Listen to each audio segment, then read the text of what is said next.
In 701 BC, the most powerful military force on Earth surrounded Jerusalem with 185,000 elite soldiers, siege engines, and enough firepower to level any city. The Assyrian Empire had never lost a battle, and their king Sennacherib was already planning his victory celebration. But by sunrise, something unthinkable had happened. Every single one of those soldiers lay dead, and not from sword or spear. One angel, one night. 185,000 casualties. Today, I'm going to walk you through the entire shocking story of how a single heavenly messenger became the ultimate weapon of mass destruction, and why this event still sends chills down the spines of biblical scholars thousands of years later. But before we get into it, make sure to hit that like button and subscribe if you haven't already, but only if you genuinely enjoy what I do here. As always, I'd love to hear from you. Please introduce yourself, let us know where you're watching from and what time it is. It really makes us feel like the global community we truly are. So, without further ado, let's dive in. The invincible enemy, Assyria's reign of terror. The year was 701 BCE. Across the ancient Near East, a single name brought terror to rulers and commoners alike. Sennacherib, king of the Neo-Assyrian Empire, commanded the most feared military force the world had ever known. The Assyrians had perfected warfare into something beyond simple conquest. Their empire stretched from the mountains of modern Turkey to the Persian Gulf, from the Mediterranean coast deep into Mesopotamia. Every city that fell added to their legend. Every rebellion crushed made the next one less likely. Their army moved like a living organism. Archers, cavalry, infantry, siege engineers, all trained from youth in the art of destruction. Bronze-tipped battering rams could reduce city gates to splinters. Siege ramps, built by captured labor, allowed warriors to scale walls thought impregnable. When Assyrian banners appeared on the horizon, defenders knew what awaited them. Beyond the weapons themselves lay a calculated strategy of fear. The Assyrians documented their victories in brutal detail. Stone reliefs carved into palace walls showed lines of prisoners, cities in flames, enemy soldiers impaled on stakes. These weren't simply records, they were messages sent throughout the empire. Resist and face annihilation. Sennacherib had inherited this machine from his father Sargon II. When Sargon fell in battle in 705 BCE, subject kingdoms saw opportunity. Rebellions flared across the western provinces. The new king needed to prove himself worthy of the throne. He needed to show that Assyrian power remained absolute. The southern Levant became his proving ground.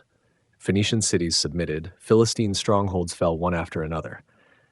Ashkelon's king was captured and dragged away in chains. The message spread faster than the army itself. Sennacherib was coming, and he would not be stopped. His strategy mixed overwhelming force with psychological warfare. Siege camps surrounded cities, cutting off supplies. Thirst and hunger did their work while Assyrian forces prepared their assault.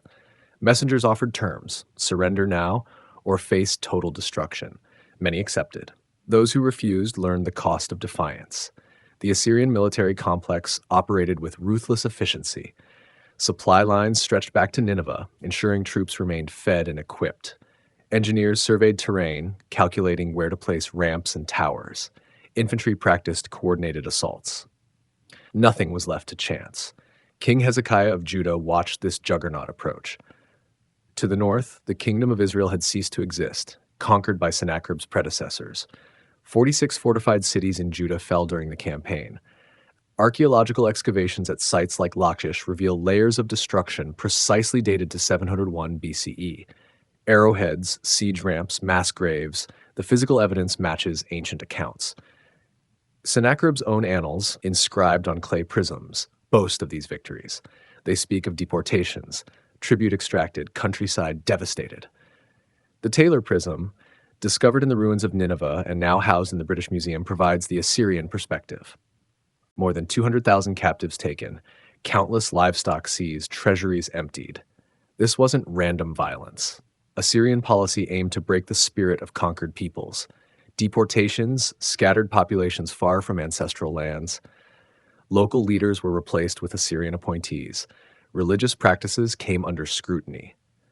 The goal was not merely military victory, but total integration into the empire. For the people of Judah, watching cities fall one after another, the situation appeared hopeless. Refugees flooded into Jerusalem, bringing tales of Assyrian cruelty. The smell of smoke from burning towns drifted on the wind.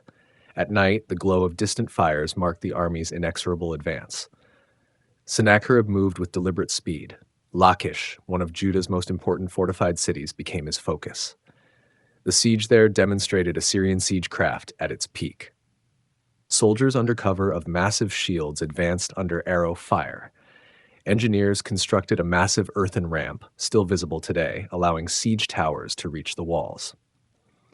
When the city fell, the king commissioned elaborate relief sculptures for his palace, immortalizing the victory. While Lachish burned, another portion of the Assyrian army moved toward Jerusalem. The holy city, perched on its hills, represented more than military objectives. It was the seat of the Davidic dynasty. Its fall would break Judah's back permanently. Hezekiah faced a calculation with no good answers. Egyptian promises of aid proved hollow. Their forces were defeated at El Teke. Surrounding kingdoms either submitted or were crushed. Jerusalem stood alone before the greatest military power on earth. The choice appeared simple: surrender or face the fate of Lachish. The Assyrian commander who arrived at Jerusalem's gates didn't come alone. He brought psychological warfare as his primary weapon. Standing where defenders could hear, he began to speak.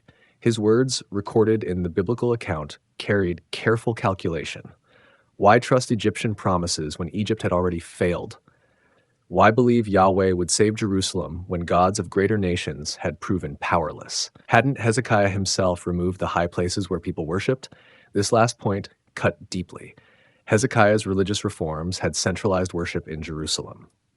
Some interpreted this as angering Yahweh by shutting down traditional worship sites. The Assyrian commander weaponized this internal religious debate, sowing doubt among defenders already terrified by the army camped outside their walls. The situation appeared terminal.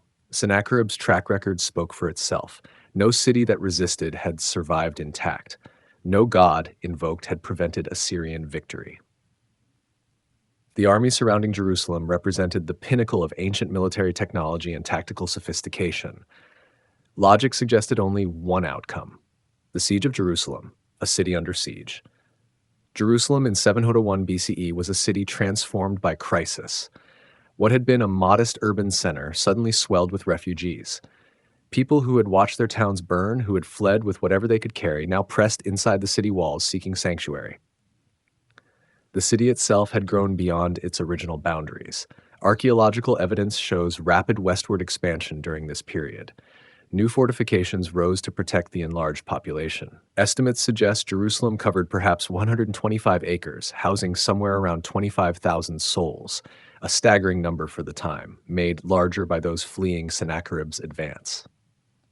King Hezekiah had not been idle. When Sargon II died in 705 BCE, the Judean king saw opportunity. He stopped paying tribute to Nineveh. He formed alliances with Egypt and Philistine cities. He even imprisoned Padi, the pro-Assyrian king of Ekron, holding him in Jerusalem as a political prisoner. These were bold moves, but they required preparation for the inevitable Assyrian response. The king's engineers undertook an ambitious project. Jerusalem's water supply came from the Gihon Spring, located outside the city walls, a fatal vulnerability during siege. Hezekiah ordered construction of a tunnel, carved through solid rock, to redirect the spring's water inside the fortifications. Two teams of workers started from opposite ends, somehow meeting in the middle after excavating through 750 feet of limestone. When finished, water flowed safely into the pool of Siloam within the city. This tunnel still exists. Visitors can walk through it today. An ancient inscription describes the moment the two teams broke through and heard each other's voices. The engineering required was remarkable for its time. The tunnel ensured Jerusalem could withstand a long siege without dying of thirst. Walls were strengthened, towers added, storage facilities built for food supplies. Hezekiah was preparing not for diplomatic resolution, but for survival. The biblical account records these preparations alongside the spiritual dimension. The king also called for religious reform, removing pagan altars and centralizing worship at the temple. When Sennacherib's army appeared, the reality exceeded Jerusalem's worst fears. Tens of thousands of soldiers surrounded the city. Their camp sprawled across the landscape. Smoke from cooking fires filled the horizon. The gleam of bronze weapons and armor caught the sun. This wasn't a raiding party. This was systematic encirclement. The Assyrian approach to siege warfare combined patience with pressure. Soldiers dug defensive works around the city, both to prevent escape and to protect their own forces. Supply lines stretched back to Lachish, where Sennacherib had established his command center. The message was clear: we can wait as long as necessary. Inside Jerusalem, daily life transformed into something unrecognizable. Rations were implemented immediately. Hezekiah's preparations meant water continued to flow, but food would eventually run out. Every day, the siege continued meant less to eat tomorrow. Parents looked at their children and did calculations no parent should have to make. The walls became the focus of all attention. Sentries watched for any sign of Assyrian movement. Would they build siege ramps, bring up battering rams? The memory of Lachish haunted everyone. Defenders there had fought bravely, but bravery meant nothing against Assyrian siege technology. Psychological pressure intensified when the Rabshakeh arrived. This high-ranking Assyrian official, possibly the chief cupbearer or field commander, approached the walls with a message from Sennacherib. He didn't come secretly. He wanted defenders to hear every word. The Rabshakeh spoke in Hebrew, not Aramaic. This was deliberate. Hezekiah's officials begged him to speak in Aramaic, the diplomatic language the common people wouldn't understand. The Assyrian refused.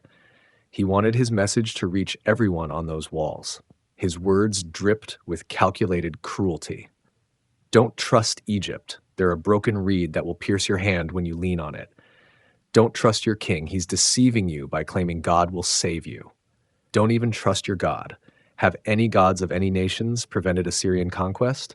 Where are the gods of Hamath, of Arpad, of Samaria? They all fell. What makes Jerusalem special? The speech concluded with an offer and a threat. Surrender now, and Sennacherib will relocate you to a good land. Wine and grain, prosperity under Assyrian rule. Resist and face starvation, thirst, and eventual slaughter. Parents will watch children starve. Husbands will see wives suffer, all because Hezekiah chose pride over pragmatism. Silence greeted this pronouncement. Hezekiah had ordered his officials not to answer, but inside that silence churned a cauldron of fear, anger, and despair. The Rabshakeh's words found fertile ground in hearts already terrified. Why shouldn't they be terrified? Everything he said was true. Assyria had conquered everywhere it marched. Gods had proven powerless. Jerusalem appeared to be simply the next domino to fall. The city settled into the grim routine of siege. Days blurred together, rations grew smaller, children cried from hunger. The elderly weakened first. Disease found easy purchase in crowded conditions. People gathered at the temple, praying to Yahweh, but did their prayers carry the weight of genuine faith or desperate bargaining? Outside, the Assyrian army remained patient. They'd done this before, many times. Thirst breaks a city faster than battering rams. Hunger turns defenders into refugees, begging to surrender. Time was on their side. Eventually, Jerusalem's gates would open. Through surrender or conquest didn't particularly matter to Sennacherib's strategic objectives. In the royal palace, Hezekiah faced the loneliest burden of leadership. His reforms had triggered this crisis. His alliance with Egypt had failed. His imprisonment of Padi gave Sennacherib additional justification for the siege. The Rabshakeh's words hung in the air. Was he deceiving his people? Had his faith placed them all in mortal danger? The king had emptied the treasury once already, sending 300 talents of silver and 30 talents of gold to Sennacherib at Lachish, stripping even the gold from the temple doors. Yet the Assyrian army still surrounded Jerusalem. The tribute hadn't been enough. Nothing would be enough short of complete capitulation. Night brought no relief. Darkness amplified sounds from the Assyrian camp. Voices, laughter, the routine sounds of an army confident in victory. Morning revealed the same encircling force, the same impossible situation. Each dawn felt like a countdown to inevitable disaster. A king's desperation, Hezekiah's prayer. When Hezekiah's officials brought him the Rabshakeh's message, the king's response revealed the depth of his crisis. He tore his clothes, the ancient gesture of grief and desperation. He wrapped himself in sackcloth. Then he went to the temple. This wasn't political theater. The biblical account presents a man stripped of options, facing the collapse of everything he'd built. His military preparations meant nothing against the force outside. His treasury was empty. His allies had failed. Only one possibility remained. The king sent word to Isaiah the prophet. The message itself reveals Hezekiah's state of mind. This day is a day of distress and rebuke and disgrace, as when children come to the moment of birth and there is no strength to deliver them.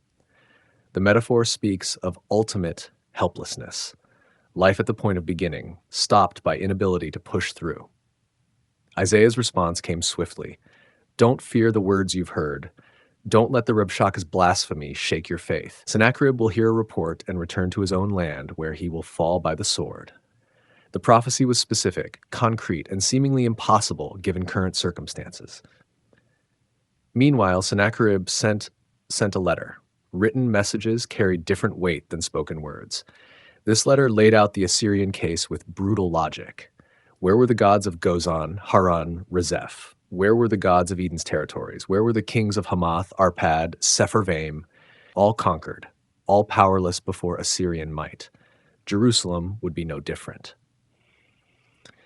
Hezekiah took this letter and went back to the temple. What followed was one of the most remarkable prayers recorded in Scripture. He spread the letter before the altar, a physical act of bringing the crisis directly to God. Then he prayed. The prayer began with acknowledgement of who God is, the Lord enthroned between the cherubim, God over all kingdoms of the earth, maker of heaven and earth. This wasn't flattery. Hezekiah was establishing context. The situation wasn't about Judah versus Assyria. It was about the Assyrian king's claim to transcend all gods, including the God who created everything. Then came the admission. It is true, Lord, that the Assyrian kings have laid waste these nations and their lands. Hezekiah didn't deny reality.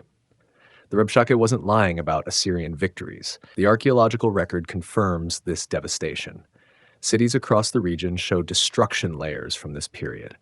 Mass deportations are documented in multiple sources. But Hezekiah made a crucial distinction. The gods of those nations were not gods at all. They were wood and stone fashioned by human hands. Therefore, destroying their idols proved nothing about divine power. The God of Judah stood in a different category entirely. The prayer's climax came in its petition. Now, Lord our God, deliver us from his hand, so that all the kingdoms of the earth may know that you alone, Lord, are God. This wasn't merely about Judah's survival. Hezekiah framed the crisis in cosmic terms. Sennacherib's blasphemy demanded divine response. The issue was whether the God of creation would allow a human king to claim supremacy over him. The sophistication of this prayer shouldn't be missed. Hezekiah didn't deny the gravity of his situation. He didn't claim Judah deserved deliverance. He didn't promise anything in return. Instead, he appealed to God's own reputation. The kingdoms of earth were watching. What would they conclude if Jerusalem fell like all the others? This approach carried profound theological weight. Throughout the Hebrew scriptures, God acts to demonstrate his nature to the nations. The exodus from Egypt, the conquest of Canaan, the establishment of David's kingdom. Each event revealed divine character and power. Jerusalem's fall would send the opposite message, that Assyrian military might exceeded divine intervention. Isaiah received another message to deliver. This one was longer, more detailed, and carried an edge of divine anger at Assyrian arrogance. The prophecy began by describing what Sennacherib had said and done, his boasting, his claims to have conquered the heights of Lebanon, his declaration of power over nations. Then came God's response. You haven't understood what you've been doing, Sennacherib. You've been a tool in divine hands, accomplishing purposes beyond your comprehension. Your boasts reveal ignorance of the forces truly at work. Therefore, you will retreat by the same road you came. Jerusalem will not be entered. Not a single arrow will be shot into the city. The prophecy concluded with specific predictions. Sennacherib would return to Nineveh. There, years later, he would be struck down in the temple of his own god. The ruler who blasphemed the God of Judah would fall while worshiping his false deity, a pointed reversal highlighting divine sovereignty. For Hezekiah, these words carried the weight of everything. His prayer had reached heaven. Divine response came not with armies or miraculous provisions, but with a promise that the situation would resolve in a way that glorified God. But would it? The night following these pronouncements, Jerusalem remained under siege. The Assyrian army still surrounded the city. Nothing visible had changed. Defenders on the walls saw the same enemy camp, heard the same voices, faced the same impossible odds. Faith in such moments becomes purely that: faith, belief without supporting evidence. Hezekiah's prayer and Isaiah's prophecy offered hope, but hope alone doesn't feed children or strengthen walls. The king had done what he could do. He had brought the crisis to God. Now came the hardest part, waiting to see how or if divine intervention would materialize. Inside the temple, priests continued their duties. Sacrifices burned on the altar, prayers rose like smoke. Did they believe deliverance was coming? The psalms sung in that season likely included desperate pleas for rescue, voices lifted in worship while enemy forces prepared outside. This was faith tested in the crucible of genuine crisis. The prophet's decree, Isaiah's message of deliverance. Isaiah, son of Amoz, stood among the most significant prophetic voices in Judah's history. His ministry spanned the reigns of multiple kings. He had witnessed the northern kingdoms fall to Assyria. He had counseled Hezekiah through political crises before. Now, in Jerusalem's darkest hour, his voice would carry the most consequential message of his career.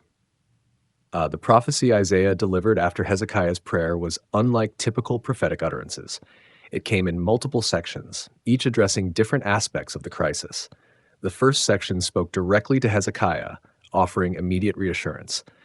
Don't fear what the Assyrian servants have said. Their blasphemy hasn't gone unnoticed. Then the prophecy shifted to address Sennacherib himself, though the king was miles away at Lachish. The words described the Assyrian monarch's thoughts and claims with uncanny precision. You have said, "With my many chariots I have ascended the heights of mountains. I have dug wells in foreign lands and drunk the water there." These weren't just military boasts. They represented a philosophical claim that human power and ingenuity could overcome any obstacle. Sennacherib's armies had conquered terrain thought impassable. His engineers had solved logistical problems that would have stopped other forces. From his perspective, he had transcended normal limitations. Isaiah's prophecy responded with a devastating reversal. Everything Sennacherib thought he'd accomplished was actually fulfillment of ancient divine plans. Have you not heard? Long ago I ordained it. In days of old I planned it. Now I have brought it to pass. The Assyrian king was a tool. Nothing more. His victories served purposes beyond his comprehension. This theological framework reframed everything. Assyrian military might wasn't the ultimate power at work in history. The devastation across the region, horrible as it was, fit into larger patterns. God could use even pagan empires to accomplish divine purposes. But being a tool didn't make one immune to divine correction when overstepping. The prophecy described Sennacherib's arrogance in vivid terms. Because you rage against me and because your insolence has reached my ears, I will put my hook in your nose and my bit in your mouth. The imagery came from Assyrian practices.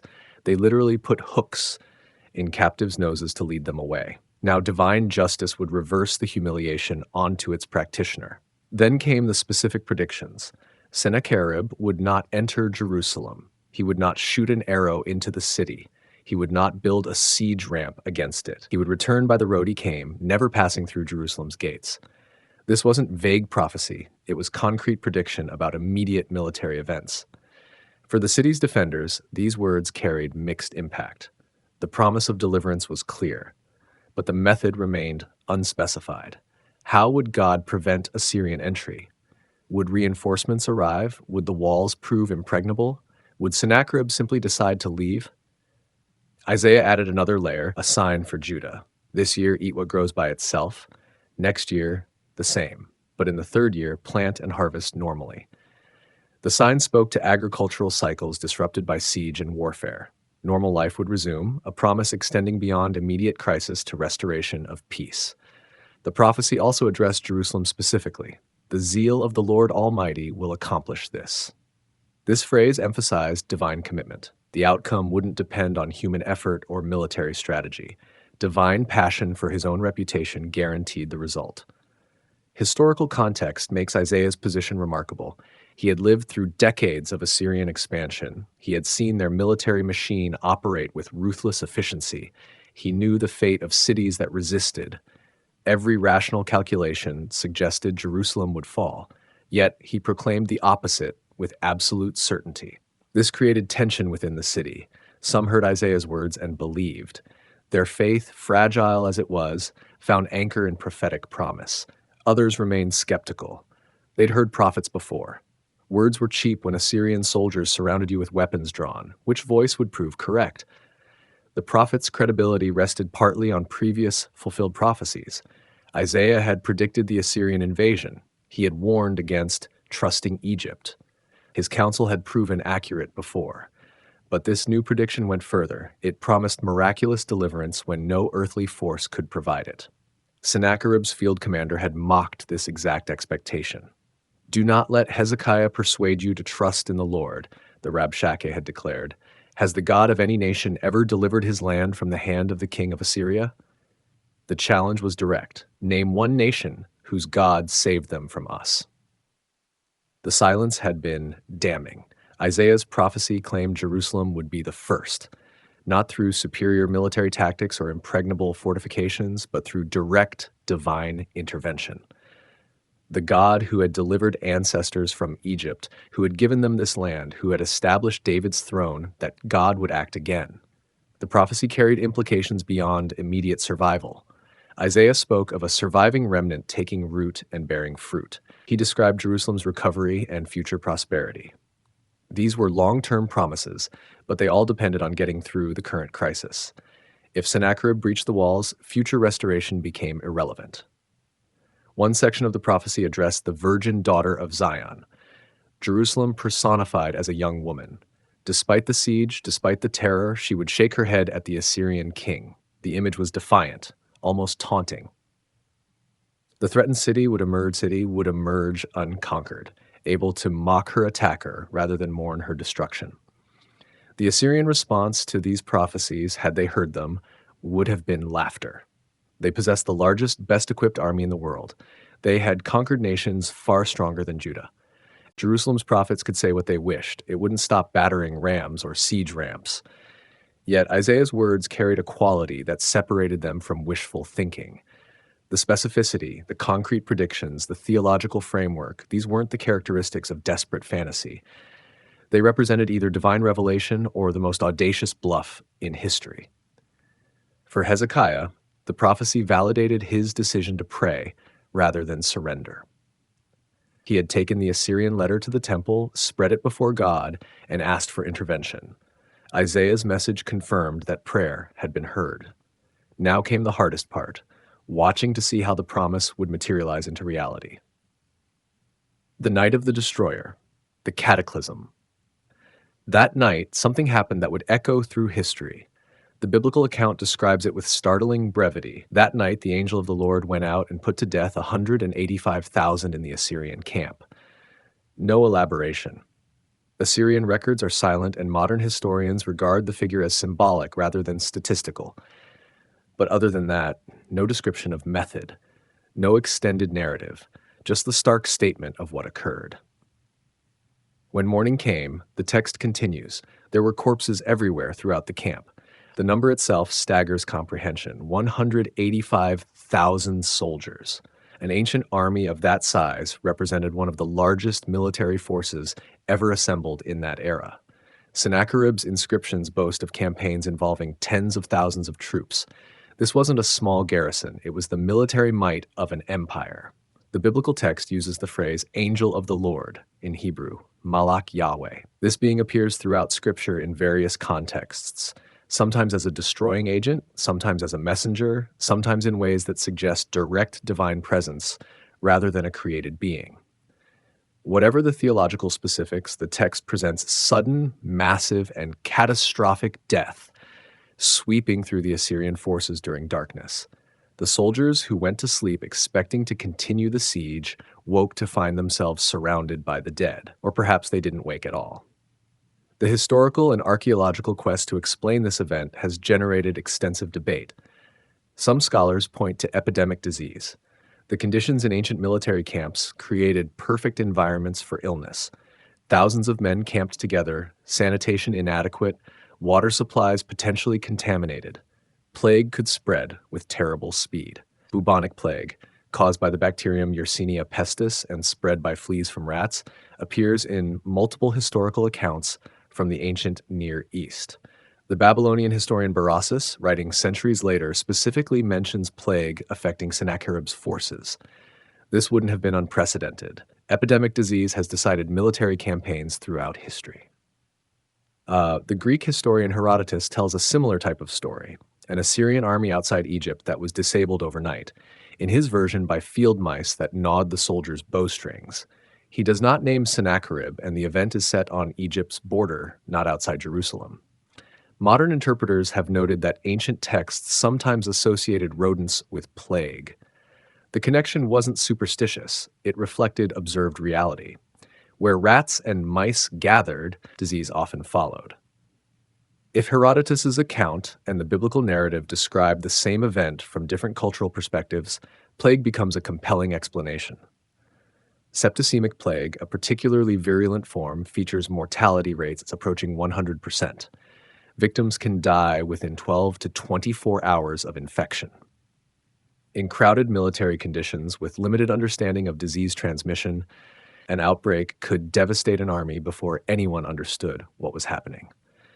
The Arabian Peninsula, relatively close to Judah, is endemic to Yersinia pestis. The bacterium has existed in that region for millennia. An outbreak originating there could have reached Assyrian forces, carried by infected rats in supply wagons or following the army's movement. But the biblical account doesn't describe plague explicitly. It attributes the deaths to an angel, a divine agent. This distinction matters. The text presents supernatural intervention, not natural disease. Even if disease was the mechanism, Scripture frames it as divinely directed. The number itself, 185,000, has generated skepticism among some scholars. One study suggests the original number might have been mistranscribed, perhaps reading 5,180 instead. However, other scholars note that 5,180 seems too small to explain Sennacherib's sudden retreat from a campaign that had been overwhelmingly successful. Assyrian sources provide interesting context. Sennacherib's annals, normally detailed about military victories, become vague about Jerusalem's siege. They boast of trapping Hezekiah like a bird in a cage and extracting tribute, but never claim to have captured the city. This silence speaks volumes. Assyrian kings routinely detailed their conquests. Why omit Jerusalem if it fell? The answer seems clear. Jerusalem didn't fall. Something stopped the siege. Whether 185,000 died or some smaller number, the effect was the same. Sennacherib withdrew without accomplishing his objective. The most powerful army in the world retreated from a city it should have been able to conquer. The timing also carries significance. The disaster struck at night when armies were most vulnerable. Ancient warfare generally occurred during daylight hours. Nighttime in a military camp meant rest, meals, maintaining equipment, planning for tomorrow. Guards watched the perimeter, but within the camp, soldiers relaxed. If disease struck, nighttime would amplify the horror. Imagine waking to find the man next to you dead, then realizing the soldiers across the camp were dead, then understanding that corpses lay everywhere you looked. The psychological impact would have been devastating even for battle-hardened troops. The biblical account suggests the deaths occurred throughout the camp, not in isolated pockets. This distribution pattern would be consistent with either a fast-moving plague or direct supernatural action. Either way, the result was the same, an army rendered ineffective by catastrophic casualties. For Jerusalem's defenders, dawn revealed an impossible sight. The enemy camp had gone silent. No sounds of morning routine, cooking, equipment maintenance, officers shouting orders. Just eerie quiet where before had been the noise of thousands. Scouts sent to investigate would have approached carefully, expecting ambush. What they found instead defied comprehension. Bodies everywhere, some in sleeping positions, others apparently struck down while performing routine tasks. No signs of battle, no evident cause of death, just mass death on a scale difficult to process. The morning after, a field of the dead, dawn breaks over the Assyrian camp. The first rays of sunlight reveal something impossible. Where thousands of tents once stood, where soldiers had gathered around fires just hours before, there is only silence. The kind of silence that makes the living hold their breath. From Jerusalem's walls, the watchmen see it first. The massive encampment that had surrounded their city like a tightening noose now lies completely still. No smoke rises from cooking fires. No banners flutter in the morning breeze. No horns sound to wake the troops. The army that had seemed invincible, that had crushed 46 fortified cities across the kingdom, simply stopped moving. Scouts venture out cautiously. They expect ambush, some cruel Assyrian trick. What they find instead defies comprehension. Tent after tent holds only the remains of soldiers who will never march again. Some lie in their bedrolls, others collapsed mid-stride. The weapons that had terrorized nations rest beside hands that will never lift them.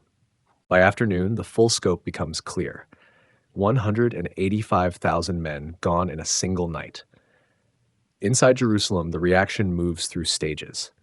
First comes disbelief, then tears, then something close to madness with relief. People who had resigned themselves to death now stumble through streets, touching walls to confirm they're real. Children who had learned to sleep through the sound of siege engines now wake to bird songs. The elderly who had lived through conflicts before shake their heads. They've never seen anything like this. The theological implications settle over the city like morning mist. Hezekiah had prayed, Isaiah had prophesied, the angel of the Lord had acted. The connection feels undeniable. Beyond the walls, the physical evidence speaks for itself. An empire's finest army, equipped with the ancient world's most advanced weapons, reduced to scattered remains across the Judean hills. For the survivors in the Assyrian camp, the morning brings a different kind of horror. Officers who went to wake their units find only death. The chain of command dissolves. No one knows who holds authority anymore. The siege engines, the battering rams, the carefully prepared supplies, all become meaningless. Without an army to wield them, they're just objects scattered across foreign soil. Sennacherib himself learns the news in stages. First reports seem too extreme to believe. Surely his scouts exaggerate. But messenger after messenger confirms the same impossible account. The king who had boasted of shutting up Hezekiah like a bird in a cage now faces the crushing reality. His cage has opened. His bird flies free. His mighty army lies in ruins. The decision to retreat happens quickly. There's no debate, no war council. Sennacherib simply orders his remaining forces to prepare for departure. The withdrawal lacks any dignity. Equipment gets abandoned. Supply lines collapse. The army that marched into the region with such confidence now stumbles away, leaving behind the physical evidence of their defeat. The journey back to Nineveh becomes a nightmare. Every town they pass knows what happened. Word travels faster than the retreating soldiers. People who had cowered before Assyrian might now watch with different eyes. Some whisper. Others laugh openly. The psychological damage cuts deeper than any sword could. An empire built on fear suddenly discovers that fear flows both ways. Back in Nineveh, Sennacherib faces the political fallout. His own records of the campaign tell a different story than what actually occurred. He describes extracting tribute from Hezekiah. He claims victory in capturing surrounding cities. He mentions shutting up the Judean king like a caged bird. What he never mentions is why he failed to take Jerusalem itself. The omission speaks volumes. The propaganda machine works overtime. Scribes carefully word the official accounts. Artists depict victories at Lachish, drawing attention away from the failure at Jerusalem. But everyone knows. In the ancient Near East, news travels through merchant caravans and diplomatic channels. The story of what happened outside Jerusalem becomes impossible to suppress. Sennacherib, who had built his reputation on unstoppable military success, now carries the weight of spectacular failure. For the kingdom of Judah, the morning after brings transformation. Cities begin rebuilding, farmers return to fields, trade routes reopen. More importantly, the event reshapes the national consciousness. Hezekiah's religious reforms gain legitimacy. The prophet Isaiah's words carry new authority. The temple, which Hezekiah had stripped of gold to pay tribute, receives renewed devotion. Beyond material restoration, the psychological impact runs deeper. A small kingdom had survived an existential threat. Their God had acted when human strength failed. The memory of that morning when scouts returned with impossible news would echo through generations. Who was the angel? The theology of divine destruction. The text uses a specific phrase, the angel of the Lord, in Hebrew, Malach Yahweh, two words that have generated centuries of theological debate. The account itself offers no description, no physical details. There's no flaming sword, no visible form, no dramatic appearance, just the result: 185,000 dead by morning. The Hebrew Bible uses this phrase in different contexts throughout its narratives. Sometimes it appears as a distinct messenger, a created being sent to accomplish divine purposes. Other times, the phrase seems to function as something else entirely. The boundaries blur. The angel speaks with divine authority. Sometimes the text switches seamlessly between calling the figure an angel and calling it God himself. Scholars trace this pattern through multiple accounts. In Genesis, the angel of the Lord appears to Hagar in the wilderness. The text shifts between referring to the visitor as an angel and as the Lord directly. Later, Moses encounters the burning bush. The narrative describes both an angel in the flame and God speaking from it. The pattern repeats with Gideon, with Manoah and his wife, with others. The angel appears, speaks with divine authority, and the recipients understand they've encountered not merely a messenger, but something more. This leads to one interpretation. Perhaps Malach Yahweh represents a theophany, a direct manifestation of God himself in a form humans can perceive without being destroyed by pure divine presence. The angel functions as an interface between the infinite and the finite. This reading sees the destroyer of Sennacherib's army as God acting directly, though the text frames it through the language of angelic agency. The alternative interpretation treats the angel as a created being, one of the heavenly host given authority to carry out divine judgments. In this view, God commands and the angel executes. The distinction matters theologically. Created beings, however powerful, remain creatures. A manifestation of God himself crosses into different territory entirely. The context of destruction adds another layer.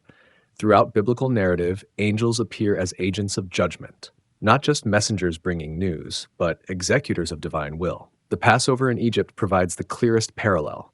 The text describes a destroyer moving through Egypt, taking the firstborn. Exodus uses various terms: the destroyer, the Lord passing through, an angel of death. The mechanism remains unclear. The result does not. Later Jewish tradition attempts to systematize this. Some texts distinguish between different types of angels with different functions: angels of mercy and angels of judgment, beings who serve God in various capacities. The angel who struck Assyria's camp might fall into this category of divine agents specifically tasked with executing judgment. Christian interpretation adds its own complexity. Some early theologians identified the angel of the Lord as pre-incarnate appearances of Christ. This Christophany reading sees these Old Testament encounters as the second person of the Trinity before taking human form. The logic follows. If Christ is the visible image of the invisible God, then perhaps these visible manifestations in ancient times were also him. Others reject this interpretation, seeing it as reading New Testament theology backward into texts that don't support it. The practical question remains: what actually happened that night? The text gives us an agent, an angel, but no description of method. Did the angel appear physically? Did death simply sweep through the camp without visible cause? Ancient readers would not have needed these details. They understood that divine action transcends human categories of causation. The broader pattern matters here. The angel of the Lord appears at critical moments in Israel's history. When the nation faces extinction, when the promises God made seem about to fail, this figure intervenes. It happened in Egypt when an entire people faced annihilation through infanticide and slavery. It happened again when Jerusalem stood on the brink. The pattern suggests purpose. These are not random acts, but calculated interventions to preserve a specific people for a specific purpose. The uncomfortable reality is that this angel brings death. Not healing, not comfort, not guidance. Death on a massive scale. 185,000 individuals ceased living in a single night. The moral weight of this number sits heavy. Ancient readers accepted divine judgment more readily than modern ones. They lived in worlds where armies routinely extinguished entire populations. Even so, the scale shocks. The text offers no apology for this. No explanation of why Assyrian soldiers deserved this fate. No distinction between the guilty and the innocent among them. The narrative simply presents the event as divine response to Sennacherib's blasphemy. He had mocked God. claimed that Jerusalem's God could no more save it than the gods of other nations had saved them. The response came swiftly and absolutely. This raises questions about the nature of divine justice. If God acts to save his people, does that require the destruction of their enemies? Could the siege have been lifted through other means? The text does not engage these questions. It presents a world where divine action is both merciful, delivering Jerusalem, and terrible, destroying the besiegers. The angel who acts is both savior and destroyer, depending on where you stand. The theological puzzle remains. Was this angel a created being following orders? Was it a manifestation of God himself? Does the distinction even matter when the result is the same? Perhaps the ambiguity is intentional. By leaving the identity unclear, the text focuses attention on the action rather than the actor. What matters is that God responded. How he responded through what means remains partly veiled. The legacy of this destroyer angel echoes through religious thought. When later texts refer to angels of judgment, this event provides the template. When theological discussions address divine intervention in human affairs, Jerusalem's deliverance becomes a case study. The question of who or what the angel was remains open, debated by scholars and believers across centuries. The event itself stands as historical and theological landmark. Something happened that night outside Jerusalem, something that changed the course of kingdoms. Echoes in history, from Herodotus to modern memory. The Greek historian Herodotus, writing his histories around 450 BCE, included a curious account. He described an Assyrian campaign into Egypt that ended in disaster at Pelusium. Field mice swarmed the army's camp overnight. They devoured quivers, gnawed through bowstrings, chewed the leather handles off shields. By morning, the army found itself defenseless. The survivors fled. Most scholars dismiss the mouse detail as folkloric explanation, but the core event, an Assyrian army suddenly incapacitated in a single night, aligns with the biblical account. The location differs. Herodotus places it in Egypt, the biblical texts in Judah. The timing might overlap or describe separate incidents in the same campaign. Sennacherib's forces moved through the region, threatening multiple kingdoms. A disaster could have occurred at any point along that march. The mice detail intrigues modern historians for different reasons. Rodents carry disease. Fleas on rats spread bubonic plague. A plague outbreak could explain both accounts. The biblical text describes sudden mass death. Herodotus describes mice, ancient symbols of plague, overwhelming the camp. Both might preserve memory of the same biological disaster through different cultural lenses. One attributes it to divine intervention, the other to natural causes symbolized by mice. Archaeological evidence from Sennacherib's reign tells part of the story. His records, inscribed on clay prisms, describe the Judean campaign in detail. He lists conquered cities, amounts of tribute extracted, people taken captive. He describes Hezekiah shut up in Jerusalem like a caged bird. Then the account simply moves on to other campaigns. No explanation for why Jerusalem was not taken. No boasting about conquest of the capital city. The silence suggests something went wrong, something Sennacherib preferred not to memorialize. The Taylor Prism, housed in the British Museum, and the Oriental Institute Prism in Chicago both contain these accounts. They represent Assyrian propaganda, carefully crafted to present Sennacherib's reign favorably. Even propaganda has limits. The omission of Jerusalem's fall speaks volumes. In ancient Near Eastern records, kings did not typically advertise defeats. They simply stopped mentioning campaigns that went badly. Years after the siege, Sennacherib met his end in Nineveh. The biblical account places him in the temple of his god Nisroch when his sons struck him down. Assyrian records confirm the assassination, though they debate some details. Multiple sources, including inscriptions from his successor Esarhaddon, verify that Sennacherib died by violence at his son's hands. The family drama that led to patricide involves succession disputes. Sennacherib had designated a younger son as heir over older brothers. Resentment festered. Ambition turned deadly. The biblical texts draw a theological connection. The king who blasphemed the God of Jerusalem, who claimed no God could deliver from his hand, died in his own temple while worshiping his own God. The irony was not lost on ancient readers. Divine justice, they understood, sometimes operates through human instruments. Sennacherib's sons wielded the blades, but the narrative frames their act as the final chapter of judgment, that began outside Jerusalem's walls.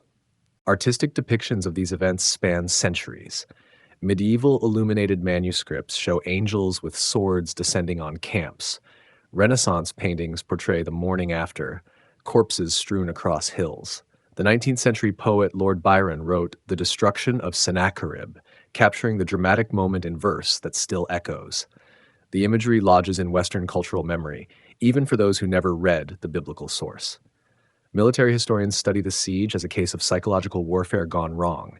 Sennacherib's strategy relied on terror: demonstrate overwhelming force, make resistance seem futile, accept surrender without the cost of assault. The strategy had worked in 46 other cities. At Jerusalem, it failed. Whether through plague, divine intervention, or some combination, modern categories struggle to capture. The result was catastrophic for Assyria. The event marks a turning point in how small kingdoms understood their relationship with empires. Size does not guarantee victory. Military superiority does not ensure success. Forces beyond human calculation can shift outcomes. For Judah, this became foundational memory. When later empires threatened, when circumstances seemed hopeless, people recalled that morning when scouts reported the impossible. The deliverance shaped religious practice, political decisions, cultural identity.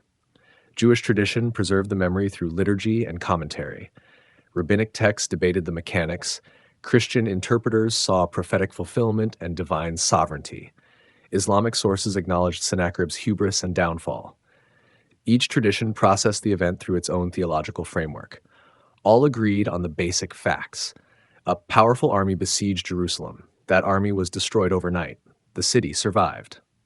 Modern skepticism approaches the account differently. Some seek purely natural explanations: disease outbreak, food poisoning, natural disaster. Others question whether the event occurred at all, seeing it as later religious mythology. Yet the archaeological evidence supports the basic narrative. Sennacherib campaigned in Judah. He besieged Jerusalem. He withdrew without taking the city. His own records, designed to glorify his reign, inadvertently confirm that Jerusalem remained unconquered. Something prevented him from completing the campaign. The legacy extends beyond historical debate. The story functions as parable about power's limits. Empires rise and fall, military might proves temporary, the forces that shape history exceed human control. Whether one frames this as divine intervention, natural disaster, or some intersection of both, the lesson remains. Sennacherib commanded the ancient world's most powerful military. One night reduced it to rubble. For Jerusalem, the deliverance became proof of divine protection. The city would face other sieges in centuries to come. Babylonians, Romans, others would succeed where Assyria failed. But this moment, when destruction seemed certain and deliverance came sudden and complete, remained unique. It shaped how people understood their relationship with God, their place in history, of their capacity to endure impossible threats. The scholarly debate continues. Historians parse sources, compare accounts, propose theories. Theologians explore implications for understanding divine action. Archaeologists excavate sites looking for physical evidence. The event remains partially mysterious, resistant to complete explanation. Perhaps that is fitting. Some moments in history exceed our categories. They challenge our assumptions about how the world works. The angel who struck that night, whether understood as divine agent, natural disaster, or theological interpretation of complex events, became a symbol. A reminder that power has limits, that empires fall, that small kingdoms sometimes survive, and larger ones predicted their extinction. The story endures because it speaks to universal human experience. The powerful are not invincible. The desperate are not without hope. History turns on moments that no one expected. Standing today in Jerusalem, looking out toward where the Assyrian camp once spread across the hills, the past feels present. Armies came and went. Empires rose and collapsed. The city remains. The story of one night when 185,000 soldiers became silent continues echoing. Through Herodotus and Hebrew Bible, through art and poetry, through military history and theological reflection, the angel's work that night reverberates still.